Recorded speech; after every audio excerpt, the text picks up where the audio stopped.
بسم الله الرحمن الرحيم. الحمد لله رب العالمين،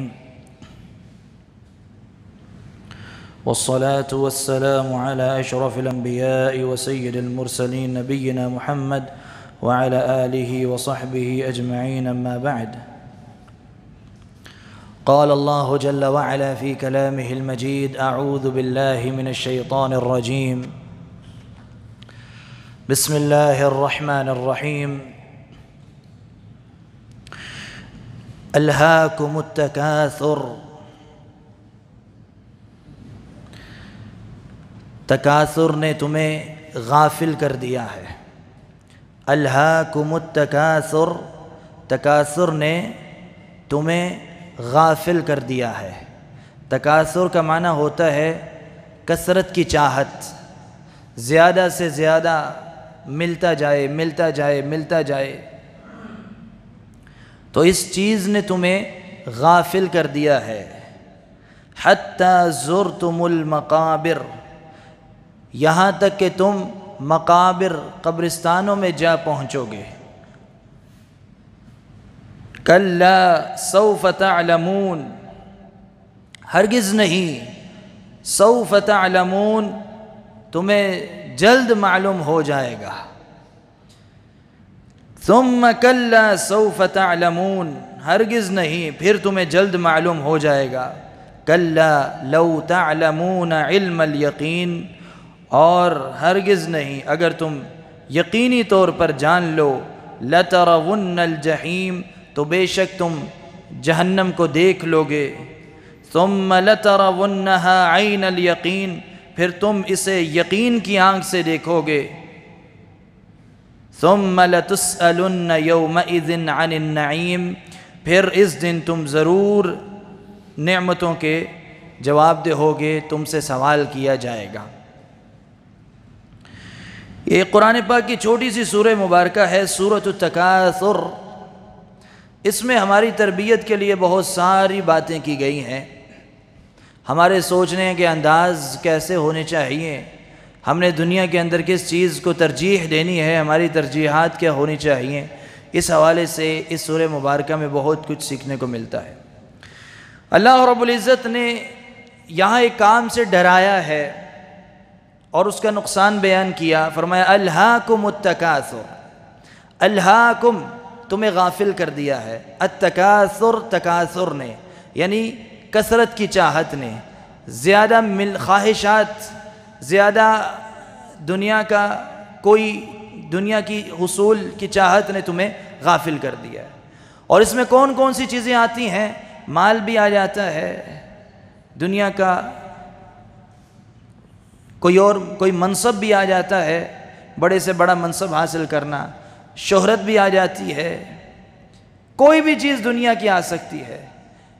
تو جس کے پاس تھوڑی شہرت ہے وہ چاہتا ہے میں زیادہ مشہور ہو جاؤں، اور مشہور ہوں اور مشہور ہوں. جس کے پاس تھوڑا مال ہے، پھر مال آتا ہے کہتا اور آئے، پھر کہتا اور آئے، پھر کہتا اور آئے. کسی کے پاس ایک گھر ہے، وہ کہتا ہے 2 گھر ہوں، 2 مل جائیں تو کہتا ہے 3 ہوں، 3 مل جائیں تو کہتا ہے 4 ہوں. کوئی حد نہیں رکنے کی. تو یہ تکاثر، خواہشات کی کثرت، اس نے ہمیں غافل کر دیا ہے. کس چیز سے غافل کر دیا ہے؟ ہماری زندگی کے اصل مقصد سے ہمیں غافل کر دیا ہے. اور اللہ کے رسول صلی اللہ علیہ وسلم کی حدیث مبارکہ ہے. آپ نے فرمایا مجھے تمہارے اوپر فقر کا ڈر نہیں ہے، فقیری کا، کہ تمہارے پاس دنیا کا ساز و سامان کم ہوگا، اس کا ڈر نہیں ہے، بلکہ مجھے ڈر ہے تمہارے بارے میں تو اس بات کا ہے کہ تمہارے اوپر دنیا کھول دی جائے گی اور تم اس دنیا کے اندر ایک دوسرے سے آگے نکلنے میں لگ جاؤ گے. دنیا کی خواہش میں، دنیا کے حصول میں ایک دوسرے سے مقابلے بازی کرو گے، ایک دوسرے سے آگے نکلنے کی کوشش کرو گے. اب 2 چیزیں ہمارے سامنے قرآن نے رکھی ہیں. ایک ہے دنیا کے حصول میں ایک دوسرے سے آگے نکلنا، کہ فلاں بندے نے اپنے بیٹے کی شادی میں اتنا پیسہ خرچ کیا، اپنی بیٹی کی شادی پہ اتنے پیسے لگائے ہیں، تو ہم اس سے زیادہ لگائیں گے. فلاں کا بچہ اتنے مہنگے اسکول میں پڑھتا ہے، ہم نے اس سے بھی بڑے سٹینڈرڈ کے مہنگے اسکول میں داخل کروانا ہے، فلاں کے پاس یہ گاڑی ہے، میرے پاس اس سے اچھی ہونی چاہیے، مہنگی ہونی چاہیے۔ یہ ہے دنیا کی مقابلے بازی۔ فلاں اتنی کمائی کرتا ہے، میں نے اس سے آگے نکلنا ہے، زیادہ کمانا ہے۔ اللہ کے نبی صلی اللہ علیہ وسلم نے فرمایا مجھے ڈر ہے کہ تم اس کام میں پڑ جاؤ گے اور یہ کام تمہیں ویسے ہی ہلاک کر دے گا جیسے تم سے پہلی قوموں کو ہلاک کیا ہے۔ تو دنیا داری کے اندر مقابلے بازی ہلاکت ہے، بربادی ہے۔ اور مومن بندے کو مقابلہ کہاں کرنا چاہیے؟ اللہ تعالیٰ نے سورہ مومنون میں ارشاد فرمایا اولئک یسارعون فی الخیرات وہم لہا سابقون، کہ مومنین خیر کے کاموں میں جلدی کرتے ہیں، بھاگتے ہیں، کوئی بھی خیر کا کام انہیں ملے، نیکی کا کام ملے، اس میں بھاگتے ہیں اور ایک دوسرے سے آگے نکلنے کی کوشش کرتے ہیں۔ تو نیکی کے کام میں مومن بندہ ایک دوسرے سے آگے نکلتا ہے، دنیا کے کام میں ایک دوسرے سے مقابلے بازی نہیں کرتا، دنیا کو اس انداز سے گزارتا ہے کہ اس کی ضرورت پوری ہو جائے، آسانی کے ساتھ، سہولت کے ساتھ، اچھے طریقے سے زندگی گزرے۔ تو اللہ تعالیٰ نے ڈرایا ہے تکاثر سے بچو، اس چیز نے تمہیں غافل کر دیا ہے۔ تو جب بھی کسی بندے کے اندر یہ عادت پڑ جائے کہ وہ لوگوں کو دیکھنے لگ جائے، آگے نکلنے کی کوشش کرے، زیادہ سے زیادہ خواہشات اپنی پوری کرنے کی کوشش کرے اور کوشش کرے کہ میری ہر خواہش پوری ہو جائے۔ آپ غور کریں، اللہ رب العزت نے خواہشات پوری کرنے کی جو جگہ بتائی ہے کہ جہاں انسان کی ہر خواہش پوری ہوگی، وہ کون سی جگہ ہے؟ وہ جنت ہے۔ قرآن پاک میں آتا ہے لَهُمْ مَا يَشَاءُونَ فِيهَا وَلَدَيْنَا مَزِيدٌ، لہم ان کے لیے، جنتیوں کے لیے، مَا يَشَاءُونَ فِيهَا، جو وہ چاہیں گے اس میں ملے گا انہیں، جو خواہش کریں گے جنت میں انہیں ملے گا۔ وَلَدَيْنَا مَزِيدٌ، اللہ تعالیٰ پھر فرماتے ہیں ان کی خواہشیں کر کر کے بھر جائیں گے، ختم ہو جائیں گی جب، تو پھر بھی اللہ رب العزت نے ایک اور بہت بڑا انعام ان کے لیے رکھا ہوگا، وَلَدَيْنَا مَزِيدٌ، ہماری طرف سے انہیں ایک مزید نعمت بھی ملے گی، اور وہ کیا ہوگی؟ اللہ رب العزت کا دیدار کرنا۔ یہ جنت کی سب سے بڑی نعمت ہوگی۔ تو یہ جنت اور جنت کی نعمتیں قرآن پاک میں کتنی تفصیل کے ساتھ گنوائی گئی ہیں، اور کتنے خوبصورت انداز کے ساتھ آپ صلی اللہ علیہ وسلم نے احادیث میں ان کا نقشہ کھینچا ہے، اس کی منظر کشی کی ہے۔ کس لیے کی ہے؟ کہ ہم یہ کوشش کریں کہ وہاں پہنچ کے اپنی ساری خواہشیں پوری کرنی ہے۔ لہٰذا دنیا میں ہم ساری محنت اس کام پہ لگا دیں کہ ہمیں جنت مل جائے، وہاں پہنچ گئے تو ہماری ہر خواہش پوری ہو جائے گی۔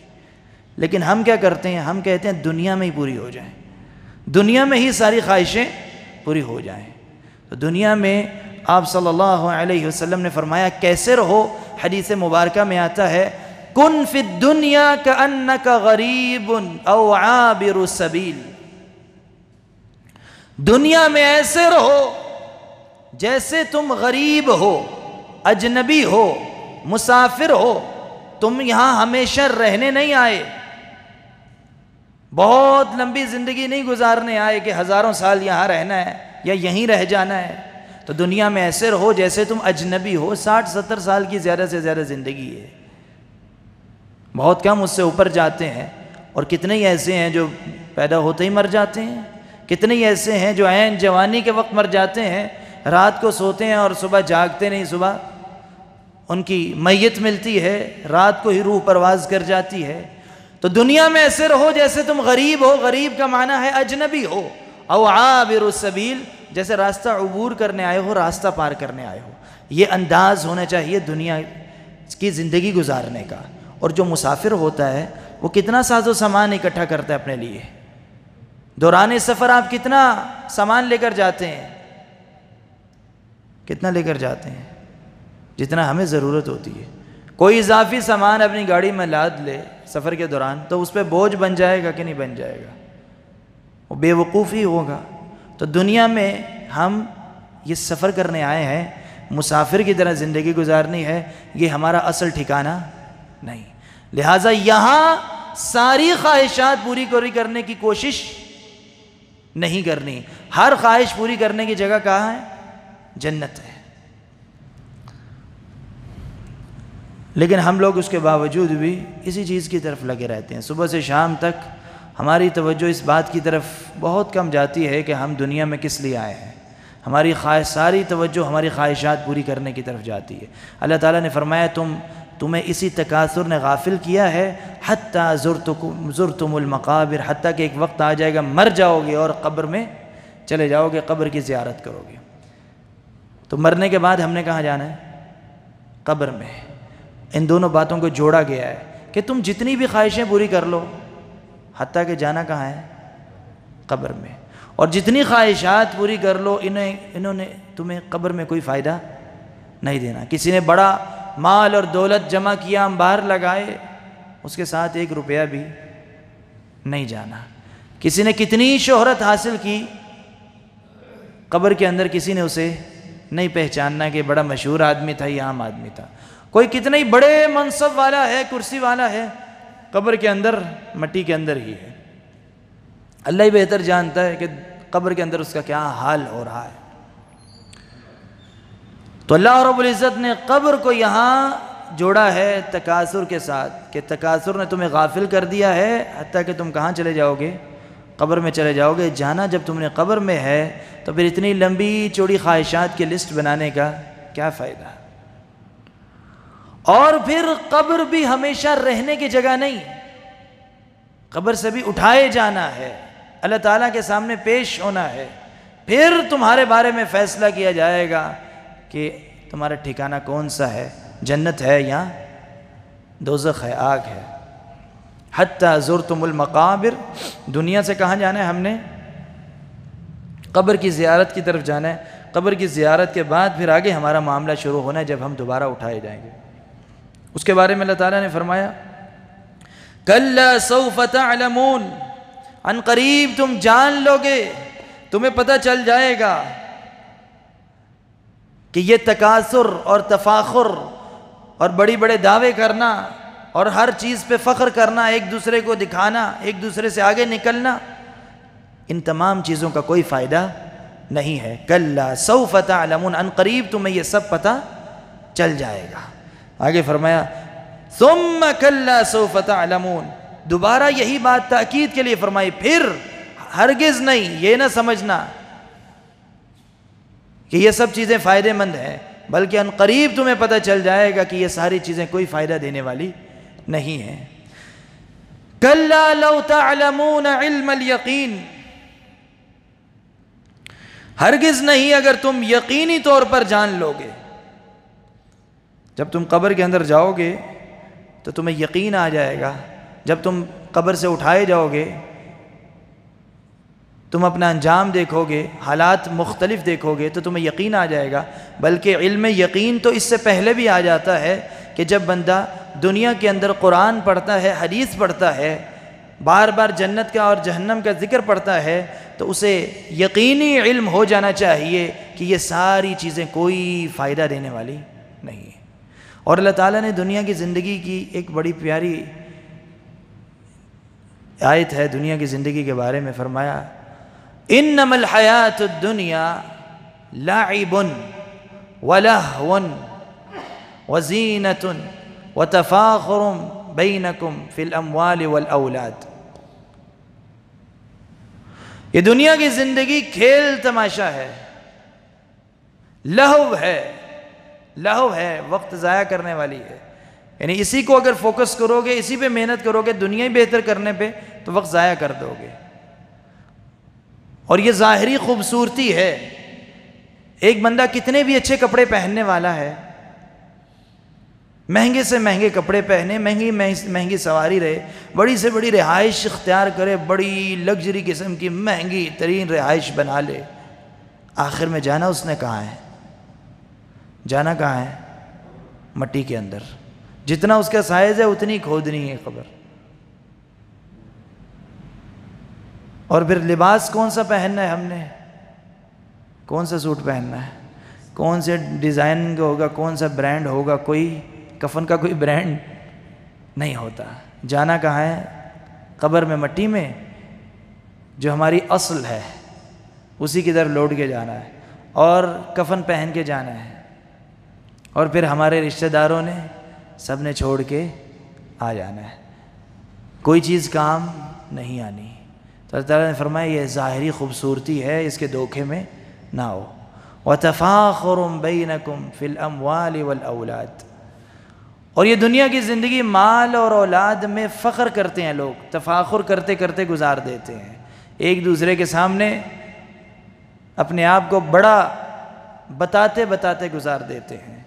تو یہ ساری چیزیں کوئی فائدہ دینے والی نہیں، یہ قرآن پڑھ کے تمہیں علم یقین آ جانا چاہیے۔ لَتَرَوُنَّ الْجَحِيمَ، بے شک تم جہنم دیکھو گے۔ جہیم جب قیامت کا دن ہوگا، قبر سے اٹھائے جاؤ گے، جہنم کو دیکھو گے تو پھر کیا ہوگا؟ پھر تمہیں ایک اور نئے انداز کا یقین آئے گا، اور وہ کون سا یقین ہے؟ ثُمَّ لَتَرَوُنَّهَا عَيْنَ الْيَقِينِ، اس کے بعد پھر جب تم اسے آنکھ سے دیکھ لو گے تو آنکھ کا یقین آ جائے گا۔ یعنی پہلے جہنم کے بارے میں قرآن و حدیث سے پڑھتے تھے تو یہ علم الیقین ہے، اور پھر جب قیامت کے دن تم اپنی آنکھ سے دیکھو گے تو یہ کیا ہو جائے گا؟ عین الیقین ہو جائے گا، آنکھوں دیکھا یقین ہو جائے گا۔ ثم پھر کیا ہوگا؟ اتنی نعمتیں جس کا تم نے انبار لگایا دنیا میں، اللہ نے تمہیں دی، آگے سے آگے نکلتے رہے دنیا میں تکاثر کے پیچھے لگے رہے، مال بھی زیادہ کمانے کے پیچھے لگے، زیادہ سے زیادہ گھر بار بنانے کے پیچھے لگے رہے، تجارت کو پھیلانے کے پیچھے لگے رہے، ایک دوسرے کو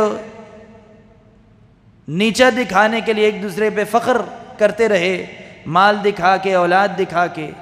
اللہ تعالیٰ فرماتا ہے یہ ساری نعمتیں قیامت کے دن ان کا ایک ایک کر کے تم سے سوال کیا جائے گا۔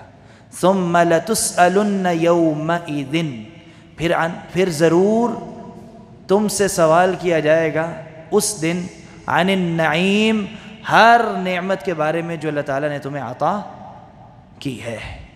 تو یہ آیت سورہ مبارکہ مختصر سی صورت ہے، اور کتنے خوبصورت صورت ہے کہ پہلے ہمیں تنبیہ کی گئی ہے کہ شروع میں ہی زیادہ تکاثر کی طرف نہ جاؤ، یعنی تکاثر کی طرف نہ جاؤ، زیادہ چیزیں اکٹھی کرنے کی طرف نہ جاؤ، زیادہ خواہشات کرنے کی طرف نہ جاؤ، اور آخر میں فرمایا نتیجہ کیا نکلے گا اس کے؟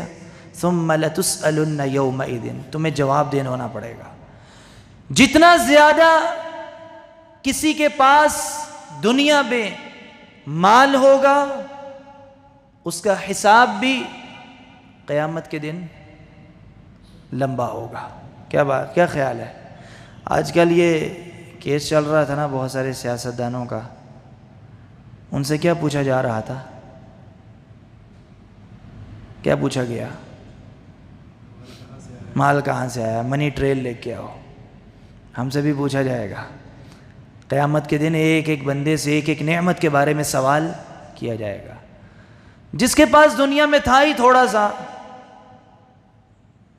اس کو تو آسانی ہوگی نا، کیونکہ تھا ہی تھوڑا سا، صبح جتنا کمایا رات کو کھایا سو گیا، دوسرے دن کا پھر کما لے گا۔